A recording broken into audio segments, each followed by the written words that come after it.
Hoje nós vamos conhecer o trabalho de um jovem artista que vem se destacando no cenário artístico. Ele cria as suas obras usando matéria-prima do Cerrado, um dos biomas mais ricos do Brasil. Então nós vamos receber agora o Vinícius Fagundes. Vinícius, meu querido, boa tarde, seja bem-vindo.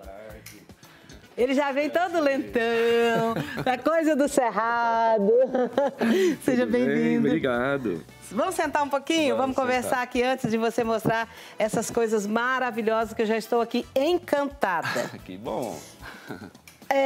Você foi para o Cerrado há quanto tempo? Na verdade, eu estou no Cerrado desde criança. Eu sou minha família é de Itaúsu, uma cidade aqui no interior do estado. E, embora eu não tenha morado lá, eu convivi muito com o Cerrado de lá. Nós tínhamos familiares lá, férias, finais de semana, eu sempre ia. E o Cerrado me marcou tão profundamente que eu escolhi fazer a profissão o curso de Engenharia Ambiental. Então, eu sou da segunda turma de Engenheiros Ambientais do estado, me formei há 20 anos e trabalho com isso já há 20 anos. Hoje eu sou perito ambiental do Ministério Público do estado e também professor dos cursos de meio ambiente do Instituto Federal de Goiás, ali do lado, antiga escola técnica. Então, o Cerrado ele está em mim desde a infância e hoje profissionalmente. Eu viajo muito fazendo vistorias para fazer laudos e pareceres para os promotores de justiça e, ao mesmo tempo, eu também estudo o Cerrado porque eu uso esse conhecimento todo em sala de aula com os meus alunos. E como é que está o coração do Vinícius com relação às queimadas? Então, até um pouquinho, assim, bastante em crise. Eu até ontem falando com os meus familiares, quando a questão é meio ambiente, eu fico até um pouco, assim, mexido, porque me incomoda muito ver o caminho que nós estamos trilhando. E esse trabalho meu artístico, de certa forma, é um grito meu, com o meu olhar, para a importância desses recursos naturais que nos cercam e que a gente está vendo queimar, ou as áreas serem desmatadas como se fosse tudo um monte de planta qualquer, de animais quaisquer, mas na verdade a gente tem aí nós goianos vivemos num dos biomas mais biodiversos do mundo. O Brasil tem 2 biomas com alto índice de biodiversidade animal e vegetal. Um deles é o Cerrado e o outro é a Mata Atlântica. São biomas que no mundo são conhecidos como hotspots, que são áreas quentes, são áreas com muita biodiversidade, mas também que sofrem muita pressão humana, vêm sendo muito degradadas. Então, são áreas que demandam prioridade em termos de políticas públicas de ações de conservação ambiental. E a gente está inserido no Cerrado, que é um desses ecossistemas. Nessa sua andança aí pelo mato, vamos passear no mato enquanto seu lobo não vem? Vamos! Nessa sua andança pelos matos, você já encontrou alguma coisa que você não tinha visto antes? Nossa, constantemente. E aí você fica... Constantemente. Fica bobo? Porque, assim, Cleide, na verdade, como que tudo isso começou? Porque esse lado artístico, eu digo que é a minha terceira ocupação hoje. Eu comecei na pandemia de Covid, quando foi em março de 2020 que nós tivemos que ficar em nossas casas.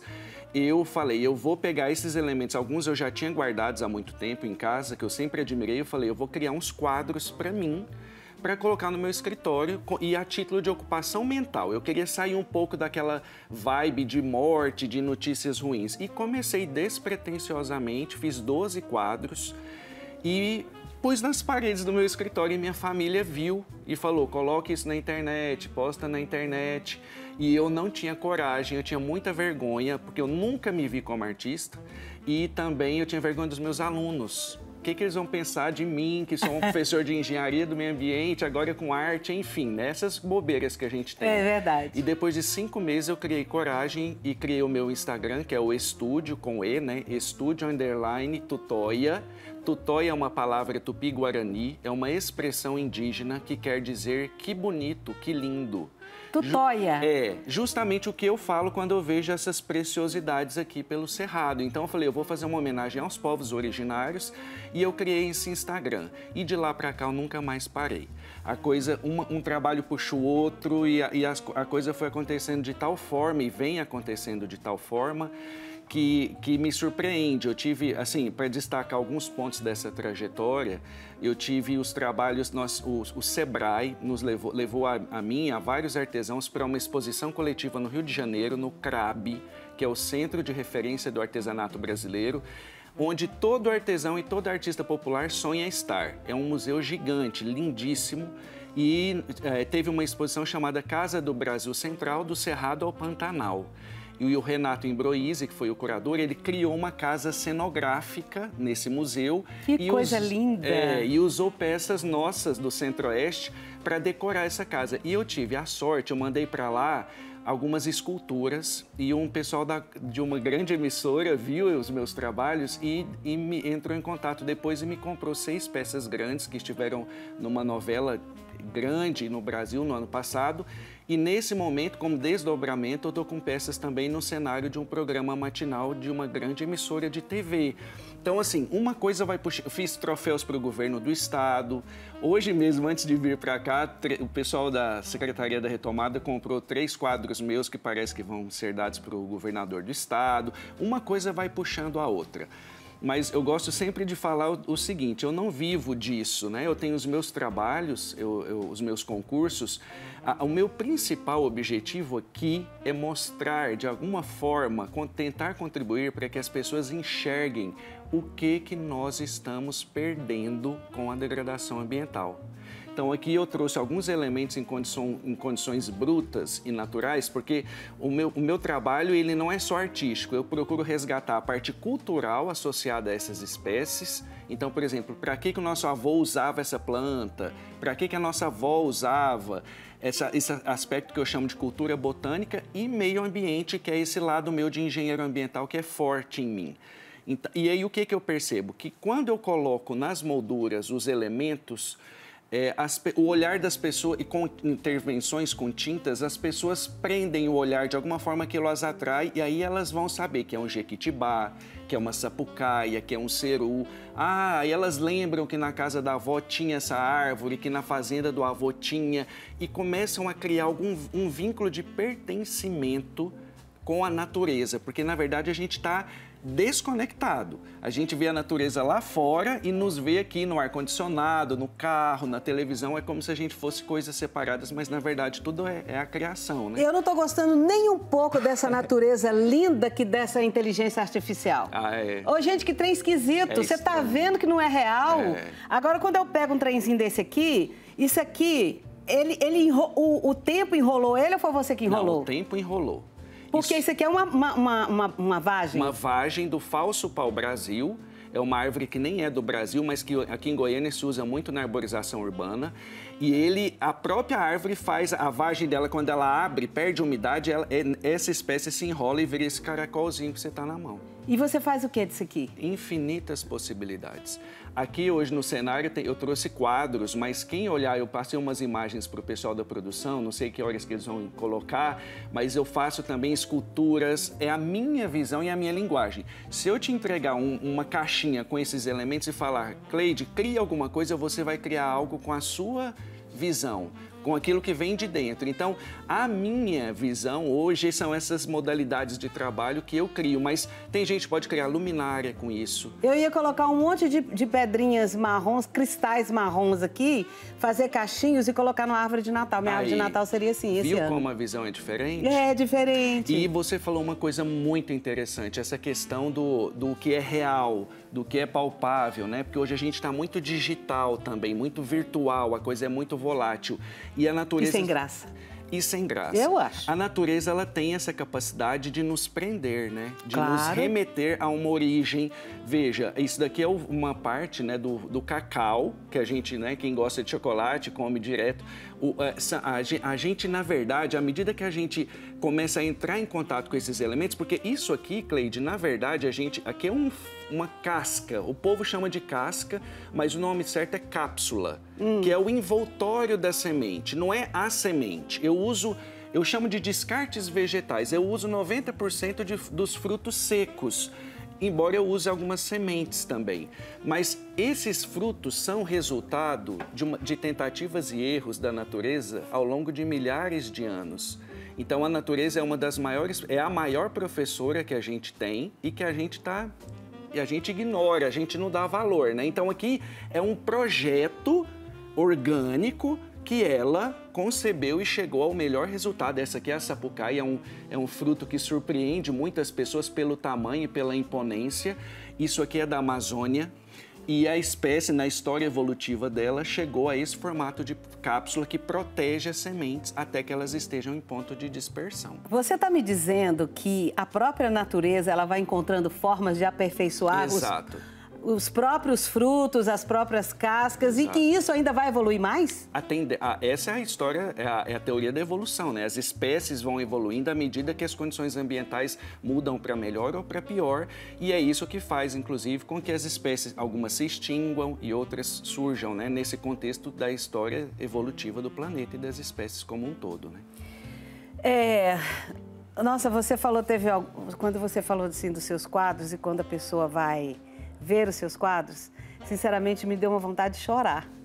Sabe por quê? Porque a arte é tão emocionante. Porque quando você se entrega, quando você entra naquela arte da pessoa, você, como você disse, que remete uma coisa da infância, remete uma casa de vô, remete uma casa de vó. A sentimentos, né? A experiências, a lembranças, a histórias. E eu sempre falo que eu sou só um intérprete. Embora aqui eu monte composições e faça intervenções com tinta, mas o que me emociona é a própria natureza. Quando a gente vai para o Cerrado, eu até quero te explicar uma coisa. Essa aqui é a cápsula que estava aparecendo nas imagens ali agora que eu vi. Essa aqui é a cápsula que eu considero a mais bonita do nosso país, é o guatambu, ou também chamado de orelha de elefante, e aqui vocês podem ver, porque parece uma orelha mesmo, e a tromba.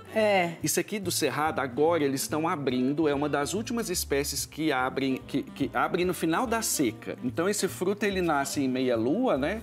E aí ele vai perdendo umidade, vai abrindo e fica esse coração dourado. Esse aqui, ele tá um pouco velho, o dourado dele não está tão explícito, mas quando eles abrem igual agora, as sementes saem, né, são transportadas pelo vento e o sol do meio-dia bate nesse dourado e você olha de longe, o cerrado fica salpicado de pontos dourados. Que doido! E essa aqui é uma espécie que o pessoal da roça usava muito a madeira para cabo de enxada, porque ela é resistente e ao mesmo tempo leve. É verdade. Entendeu? Então, assim, a gente tá... Pra mim serve de leque. Ai, que delícia. A gente tá num nível de desconexão que muitas vezes esses elementos estão ao nosso lado, na árvore da calçada do vizinho, no parque perto de casa, e a gente não olha. A gente fica muito assim, né? Eu falo que a gente fica muito no celular e a gente esquece de sentir o cheiro de uma flor, de olhar uma floração. Agora tá na época dos ipês, né? Um espetáculo anual daqueles... Então, eu isso aí que eu queria que você pegasse. Quando você trouxe, que você viu isso aqui, cada um vê uma coisa, né? O que você vê? Eu vi o prego da mão de Jesus. Ah, sim. Eu chamo isso de prego, inclusive parece um prego de dormente de trem, né? Daquela madeira, porque é um prego rústico. Isso aqui é a cápsula, é o fruto da maior espécie, de uma das maiores espécies de árvores do Brasil, que é o jequitibá. O jequitibá dá esse fruto que o pessoal da roça de antigamente conhecia como binga. Por quê? Porque antigamente na roça eles punham algodão aqui dentro e jogavam uma brasinha, viravam um isqueiro rústico. E eles usavam para acender cigarro e outras coisas, cachimbo. A binga.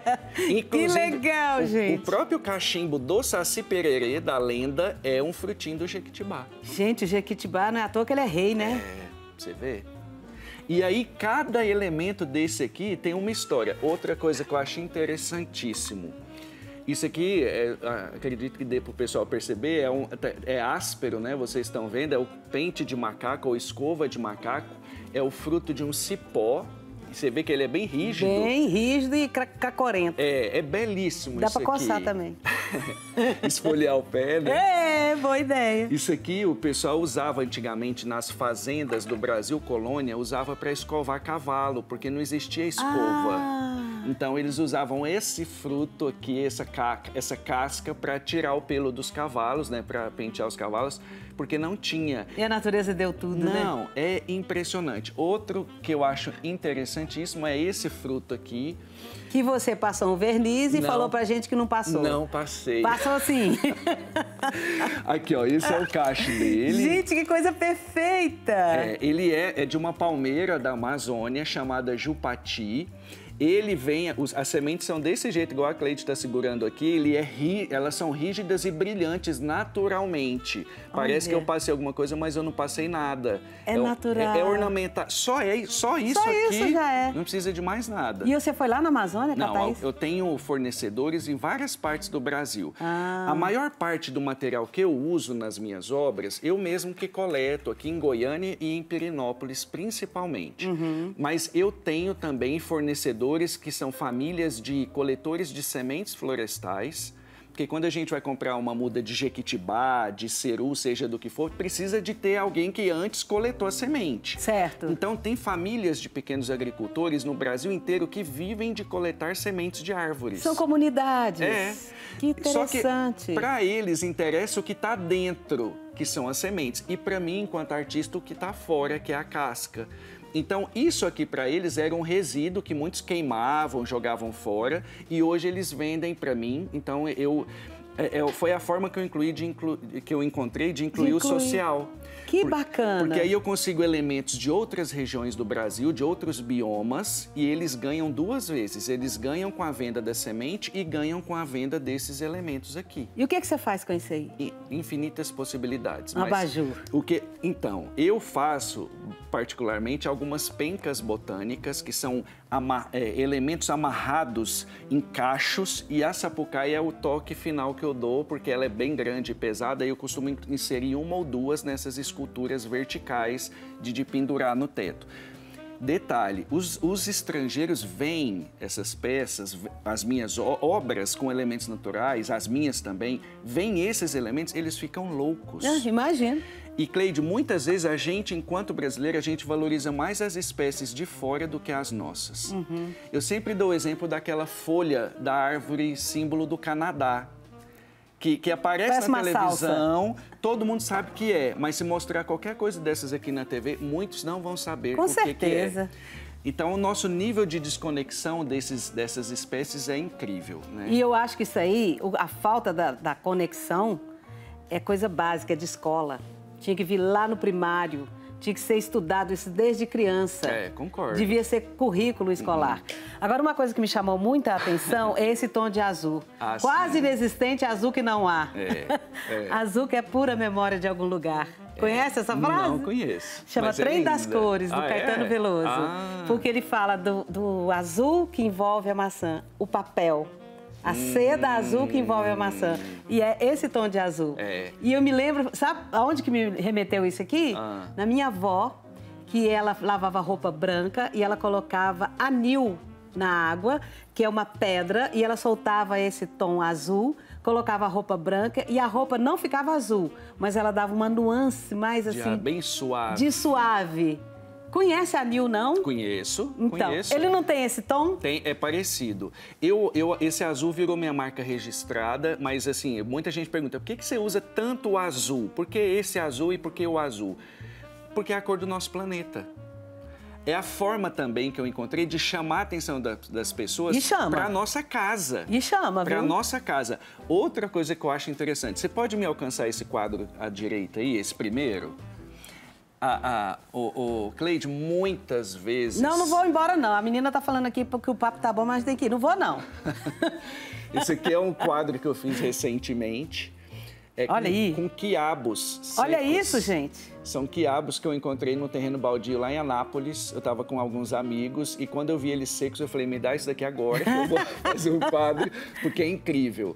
Se a gente tiver olhos de ver, a gente vai encontrar muitas possibilidades criativas associadas à flora brasileira, em geral. Olhos de ver. Vamos encerrar essa entrevista com essa frase linda que você acabou de dizer. Tá bom. Pai eterno, que abençoe sua cabeça, a sua mente, as suas mãos, esse seu olhar lindo para a natureza e pelos seus alunos. Tá bom. E aproveitando, gente, eu vou ter minha primeira exposição individual, já estou divulgando em primeira mão, vai ser no Sesc Centro de 1º a 14 de novembro, então estão todos convidados para irem lá.